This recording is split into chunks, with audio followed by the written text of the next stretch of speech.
যিজনে ভগৱন্তৰ শৰণ ল'লে, ভগৱন্তৰ নাম গুণানুকীৰ্তন কৰিলে, সেইজনে ভগৱন্তৰ নামৰ যিটো মুখ্য পদৰ প্ৰসাদ বিচাৰি নুফুৰে। আজি আমাৰতো নামঘৰত গ'লে প্ৰসাদৰ টোপোলা আমুকে নাপালে, তামুকে নাপালে, কিয় নাপালে, প্ৰসাদৰ টোপোলাটোহে আগত জোকাৰি জোকাৰি অনা ভকতবিলাক হ'ল।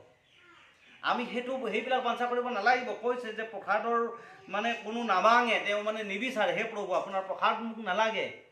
যিটো দেৱহূতিয়ে কৈছিলে যে প্ৰসাদ অৰ্পণ কৰিলোঁ আপোনাৰ প্ৰসাদ। এতিয়া আমাৰ ভকতসকলে যেতিয়া কোনোবাই সেই কৰবাৰ প্ৰভু প্ৰসাদ লওক, যেতিয়া নাখাওঁ বুলি কৈ দিয়ে যে আমি ধৰিব নোৱাৰোঁ, একশৰণ হৰিনাম ধৰ্মৰ লোকসকলে প্ৰসাদ ধৰিব নোৱাৰোঁ, তেতিয়া তেওঁ জেং লাগিয়েই গ'ল। ভাবকচোন, একশৰণ হৰিনাম ধৰ্মৰ লোকসকলে কেৱল হৰি নামৰ আশ্ৰয়তে থাকিব। নাম শুনিলেই হৈ গ'ল। নামৰ শ্ৰৱণ কীৰ্তনৰ দ্বাৰা মন চিত্ত শুদ্ধ কৰাটোহে আচল কথা। সেইটো কাৰণে আমাক নাম ক'বলৈ কৈছে যে এক ছেকেণ্ড যদি আমাৰ মনটো হৰিনামৰ পৰা আঁতৰি যায়, তেন্তে আমাৰ মনত মানে ক্লম সোমাব। গতিকে সেই বস্তুটো নোসোমাবৰ কাৰণে নামৰ আমাক কৌশল মানে অৱলম্বন কৰিব দিছে, যে প্ৰতিটো সময় আমাক লৈ থাকিবলৈ কৈছে গুৰুজনাই। সেইখিনিৰ পৰা যাতে আমি আঁতৰি যাব নালাগে নামৰ পৰা। সেইকাৰণে কৈছে অব্যক্ত ঈশ্বৰৰ হৰি কিমতে পুজিবা তাংক। ঈশ্বৰ অব্যক্ত, ব্যাপকত কিবা বিসৰ্জন, এটা অন্তৰ্মূৰ্তি শূন্য কেনমতে চিন্তি বাহা। ৰাম বুলি শুদ্ধ কৰা মন।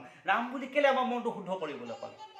ঈশ্বৰৰ নামেৰে আমাক মনটো শুদ্ধ কৰি থাকিবৰ কাৰণেহে কৈছে। এই যে প্ৰসাদৰ টোপোলা দাঙি দাঙি প্ৰসাদৰ টোপোলা ল'ব লাগে, সেই কথাটো আমাক কোৱা নাই। ৰাম বুলি শুদ্ধ কৰা মন বুলিয়ে কৈছে।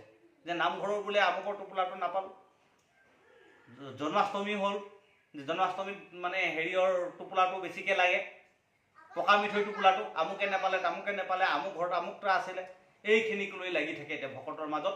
পিছদিনা দেখিব নামঘৰত বোলে অৰিয়া অৰি ইজনে সিজনৰ মাজত মমতা মমতি, মুখখন ফুলাই বহি আছে। এইখিনি মানে ক্ষুদ্ৰকণ আশালৈকে পাই গ'লগৈ।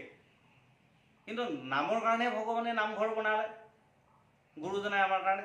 তাত আমি নাম শ্ৰৱণ কীৰ্তন কৰি হৃদয়খন আমি পূৰ্ণতা কৰি এক হৈ, কেনেকৈ জীৱই এক হৈ এক মিলনেৰে আমি জীৱন পাৰ কৰিব পাৰোঁ।